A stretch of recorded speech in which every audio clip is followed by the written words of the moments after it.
हाँ बच्चों, आज हम लोग ध्यान देंगे गॉस की प्रमेय पर। तो अगला हेडिंग डाल दो इसके बाद, गॉस की प्रमेय।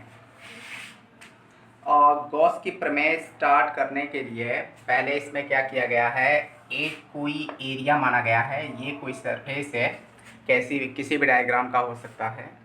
तो मान लेते हैं कि ये जो सरफेस है इसका एरिया है, क्षेत्रफल है कैपिटल ए।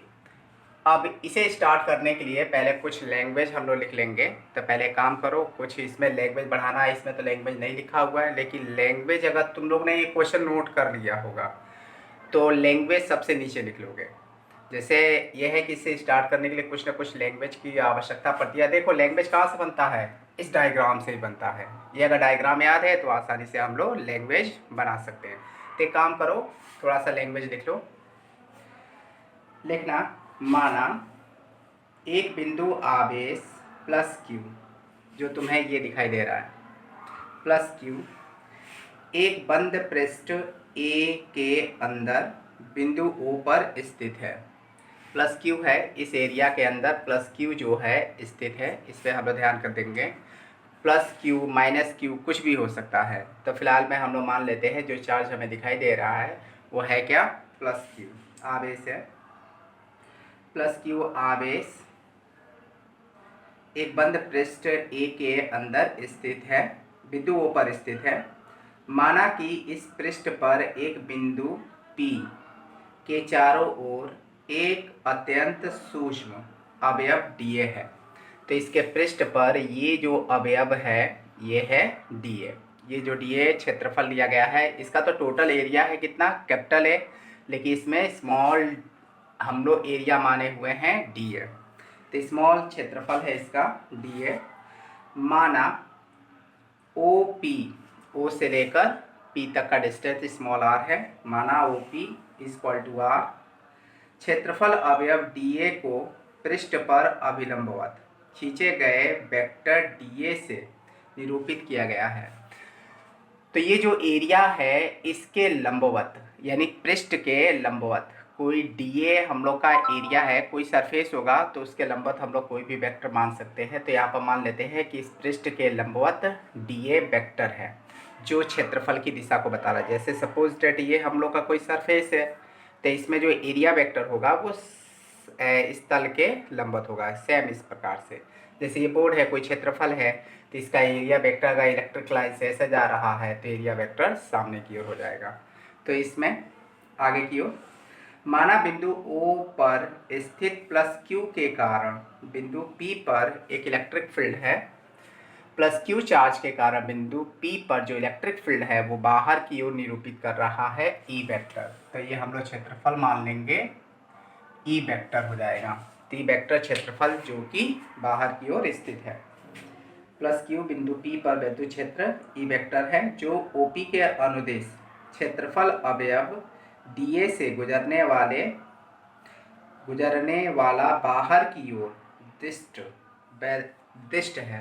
तो इस स्थिति में जो वैद्युत फ्लक्स बनेगा वो कितना हो जाएगा, यानी क्षेत्रफल अवयव, ये क्षेत्रफल अवयव है तो dA से गुजरने वाला बाहर की ओर दिष्ट वैद्युत फ्लक्स कितना हो जाएगा। तो वैद्युत फ्लक्स बराबर हम लोग हाई स्कूल में ही पढ़ चुके हैं, E vector dot D A vector. I vector dot D A vector equal to होता है क्या है, तो A vector dot B vector बराबर ए बी कॉस थीटा होता है। तो यहाँ पर ये हो जाएगा E D A cos theta हो जाएगा। और जहाँ थीटा वेक्टरों ई वेक्टर व डी ए वेक्टर के बीच का कोण है, ई वेक्टर और डी ए वेक्टर के बीच का कोण हम लोग थीटा माने हुए हैं यहाँ पर। तो इस स्थिति में हम लोग पहले ही जानते हैं कि इस चार्ज के कारण इस पॉइंट पर, यानी P पॉइंट पर नेट जो है कितना इलेक्ट्रिक फील्ड बनेगा। तो E इक्वल टू 1/4πε0q/r² होता है। और समीकरण 1 से, यानी इस इक्वेशन से अगर बात करें तो ये E के स्थान पे इस वैल्यू को रख सकते हैं। तो E की वजह से वैल्यू को रखेंगे तो हो जाएगा d phi E equal to E की जगह पर हो जाएगा q/4πε0, ये हो जाएगा dA cos थीटा हो जाएगा।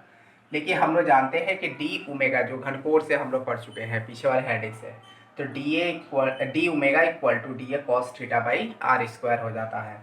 तो सीधे इस वैल्यू को हम लोग इस वैल्यू को हम लोग ऐसा, अरे डी ए कॉस थीटा के स्थान पर, यानी डी ओमेगा इक्वल टू इतना होता है, यहाँ पर ये वैल्यू है आर स्क्वायर, तो इसके स्थान पर हम लोग क्या कर सकते हैं, डी ओमेगा रख सकते हैं, यानी D A cos theta by R square के स्थान पर डी ओमेगा हो जाएगा।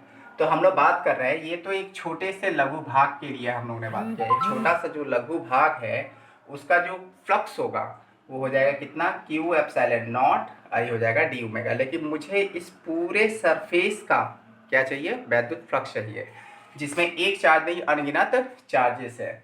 तो संपूर्ण पृष्ठ ए से बाहर की ओर जाने वाला कुल नेट फ्लक्स कितना होगा, क्योंकि यहाँ से जो भी वैल्यू प्राप्त होगा फ्लक्स का वो आखिर में होगा कितना। तो नेट फ्लक्स निकालने के लिए इसका अगर हम लोग इंटीग्रल ले लेते हैं और इसका इंटीग्रल ले लेते हैं, तो हम लोग जानते हैं कि D X integral D X equal to हो जाता है क्या, एक्स। तो यहाँ पर क्लोज इंटीग्रल है D phi E equal to हो जाएगा फाई ई हो जाएगा। तो हम लोग यहाँ पर ध्यान देंगे कि संपूर्ण के लिए हम लोग इंटीग्रल ले लेते हैं, तो हो जाएगा क्या, फाई ई इक्वल टू यहाँ पर क्लोज इंटीग्रल हो जाएगा E vector dot D A vector का, अर्थात इसका हो जाएगा, ये हो जाएगा close integral q by 4 pi epsilon naught आई हो जाएगा डी ओमेगा। लेकिन ये कांस्टेंट है तो बाहर आ जाएगा, और डी ओमेगा का हम लोग इंटीग्रल कर लेंगे। और डी ओमेगा घनकोण में हम लोग जानते हैं close integral D omega equal to, यानी पूरे सरफेस का जो घनकोण बनकर आता है वो हो जाता है 4 पाई हो जाता है। तो हम लोग यहाँ पर क्या करेंगे, क्लोज इंटीग्रल डी ओमेगा को 4 पाई लिख देंगे, 4 पाई से 4 पाई कैंसिल हो जाएगा, फाई ई इक्वल टू हो जाएगा क्यू अपॉन एप्सिलॉन नॉट। तो हम लोग ध्यान रखेंगे जो फाई होता है वह आवेश तथा निर्वात की विद्युतशीलता के अनुपात के बराबर होता है, या ये हो जाता है ई vector dot D A vector का क्लोज इंटीग्रल के बराबर हो जाता है। और यही हम लोग का गॉस प्रमेय कहलाता है। तो हम लोग इस हेडिंग में इतना पढ़ा लेंगे, ध्यान देंगे।